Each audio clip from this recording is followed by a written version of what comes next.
Espace TV. Espace TV, le journal de 13h.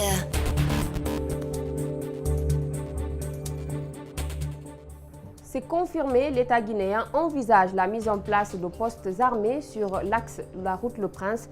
Il s'agit de 31 PA dans lesquels seront déployées une unité mixte police, gendarmerie et militaire. Mathurin Bangoura l'a rendu officiel. L'UFDG s'y oppose fermement.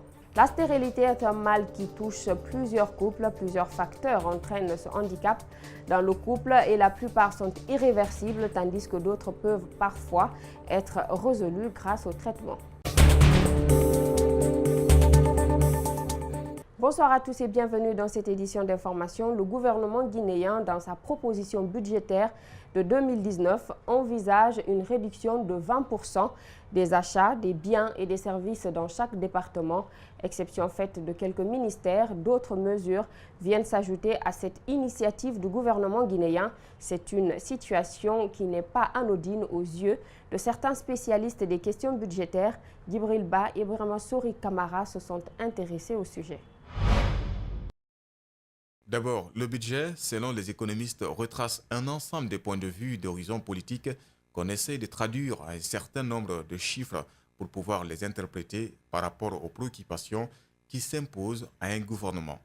Dans ce postulat, un certain nombre de secteurs de développement nécessitent un investissement par le gouvernement de Kassori. Cette volonté de sa part de faire des ponctions est vivement appréciée par cet interlocuteur.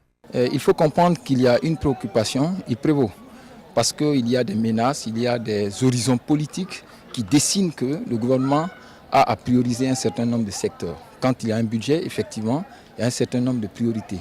Investir dans l'éducation, dans la santé, cela est évident, introduit cet autre, mais il fait sa remarque sur cette éventuelle coupe budgétaire qui, de son point de vue, n'est pas négligée. Les achats de biens et services de 2019 sont majorés de 4 000 milliards, malgré la réduction de 20%. 4 000 milliards. On part de 2 800 milliards à 3 200 milliards. Donc, ce qui veut dire que ça n'a pas diminué. En fait, il y avait une proposition. Il y avait une première proposition sur la table du Premier ministre et il a instruit son ministre du Budget pour lui demander de diminuer les achats de biens et services qui étaient prévus de 20% et les rajouter sur les investissements. Et ces investissements publics-là concernent des secteurs comme l'éducation, comme la santé, comme les travaux publics. En 2019, le gouvernement guinéen voudrait aussi que les 517 milliards considérés comme des recettes minières soient mis à la disposition des communes. Dans ce contexte, il y a à s'interroger sur le mode de répartition et la gestion efficace de ces taxes issues des ressources minières. Ça, c'est quand même une nouveauté qu'il faut saluer parce que quand on fait le tour du pays, on sait qu'au niveau de ces collectivités locales-là, il y a des problèmes. Prioritairement, quand une compagnie est dans une zone comme la zone de Bokeh ou Afria, il faudrait qu'on ressente d'abord sur ces populations. C'est vrai que c'est une mesure parfois correctement injuste, mais il faut l'accepter comme telle. Plusieurs mesures prises pour le projet de budget pour l'année 2019 dont le Premier ministre en a fait sa propre construction. On entend de voir ce que va donner ce budget sur, entre autres, la politique de partage, de la prospérité, la lutte contre la corruption, les taxes sur le tabac, une fois adoptées. Des postes armés PA sur l'axe Le Prince, c'est désormais clair. Le gouvernement veut passer à la vitesse supérieure pour endiguer, selon lui, le phénomène de banditisme sur ce axe. Le gouverneur de la ville de Conakry s'est chargé de transmettre l'information hier aux élus locaux qu'il a rencontrés à son bureau. Certains nouveaux maires récemment élus étaient présents au gouvernorat de la ville de Conakry. Malik Sandiana Kamara. À l'entame, le gouverneur de la ville de Conakry a souhaité une bonne prise de fonction aux nouveaux maires des communes déjà élus. Ensuite, Mathurin Bangoura a décliné les mesures prises contre les actes jugés inciviques dans la commune de Conakry, précisément sur l'axe Le Prince. 31 points ont été identifiés pour installer les PA. L'objectif est de veiller sur les citoyens et sur leurs biens, annonce le gouverneur Mathurin. Nous avons demandé à ce que les mesures sécuritaires soient prises sur l'axe Amdalaï jusqu'à Kagbele. Et c'est ces mesures-là que nous avons prises. Il fallait informer la population de Conakry par le biais des élus locaux et des chefs de quartier. C'est ce que nous avons fait ce matin.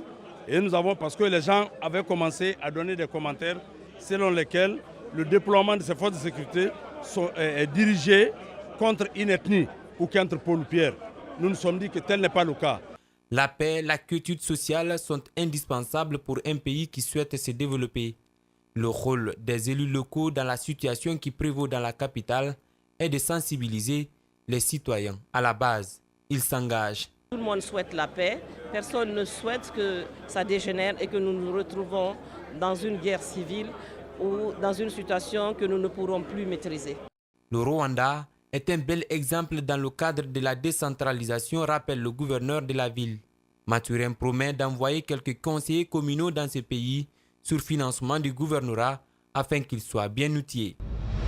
Et l'UFDG s'est opposé à cette idée. Ce principal parti de l'opposition dénonce une mesure, selon lui, excessive contre des populations innocentes. Honorable Ousmane Gawal Diallo a mis en garde l'État contre une telle démarche avant de condamner la sortie récente du député Amadou Damaro Camara sur l'utilisation d'armes à feu sur l'axe pour le maintien d'ordre. Il s'exprimait au siège de l'UFDG à l'occasion de l'Assemblée générale ordinaire du parti. Suivez.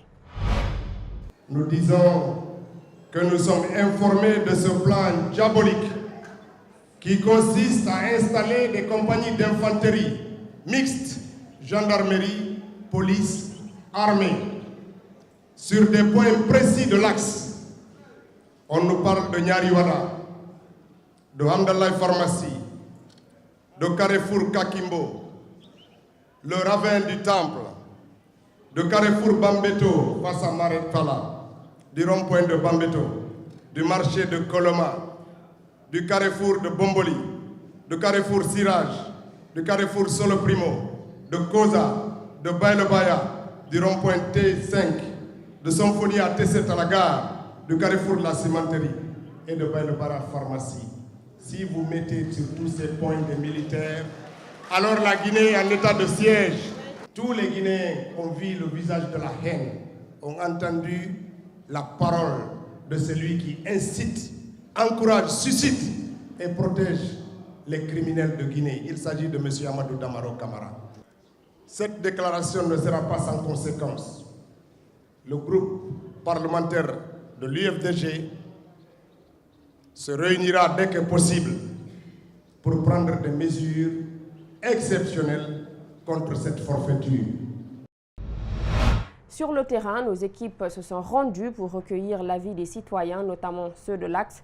Certains saluent bien l'idée d'installer des PA sur l'axe, d'autres par contre s'y opposent. Alseni Bari, Aliouba. Installer des postes avancés sur l'axe est un plan diabolique, a dit le coordinateur général de la cellule de com de l'UFDG lors de son congrès hebdomadaire le samedi dernier. Eh bien, cette assertion est partagée. Les jeunes réclament plutôt des hôpitaux, des écoles et autres. La venue de l'armée ne fera qu'envenimer la situation, s'insurge-t-il. Au lieu de construire des hôpitaux et des écoles, et ils pensent à faire cela, car moi je pense en personne je pense que cela n'est pas une bonne chose, quoi. Cela occasionnera encore de plus de violence entre la population et les militaires. Ça va radicaliser les jeunes, quoi. Par contre, certains saluent bien l'idée. Pour eux, cela pourra résoudre le problème d'insécurité, d'arnaque et de brigandage au soir des manifestations politiques. C'est une meilleure idée, ça contribue à la sécurité de la population vu que les coins ciblés, c'est des coins très dangereux. D'autres sont plus conciliants et sollicitent le professionnalisme des forces de sécurité. On peut dire pour la sécurité des personnes, c'est bon. Mais pour faire la violation aussi sur des personnes, c'est anormal. Pendant le tournage de ce reportage, nous avons tenté d'avoir une réaction des forces armées guinéennes. Mais pour l'instant, aucune suite favorable nous a été donnée. Le ministre en charge de la sécurité s'explique sur les regains de violence enregistrés à Conakry et à l'intérieur du pays. Alpha Ibrahima Keïra met l'accent sur les prochaines dispositions que son département envisage dans la gestion des manifestations politiques. C'est un extrait de l'émission Politiquement Correcte réalisée par Makiso et Alseni Camara. La sécurité est menacée en Guinée. Comment en est-on arrivé là, M. Ibrahima Keïra? c'est par incivisme et surtout le manque de maturité politique des uns et des autres. Sinon, vraiment, l'État fournit tous les efforts. Et lorsque nous envoyons les hommes sur le terrain pour le maintien de l'ordre, vous voyez des jeunes comme vous qui se permettent de les lyncher comme s'ils étaient des ennemis ou comme s'ils étaient des voleurs. Donc il faut que les familles se ressaisissent et prennent leurs responsabilités. Que les partis politiques, la société civile également parlent aux jeunes afin qu'ils comprennent que la police, l'armée ne sont pas des ennemis de la jeunesse ni des populations. Et justement, quelles seront les dispositions à prendre? Les dispositions, nous allons les prendre parce que jusqu'à preuve du contraire, c'est nous qui sommes au pouvoir. Et je ne vais pas anticiper sur les mesures, mais c'est que la loi sera appliquée vaille que vaille, coûte que coûte, et dans la rigueur qu'il faut. Soyez sûrs de cela.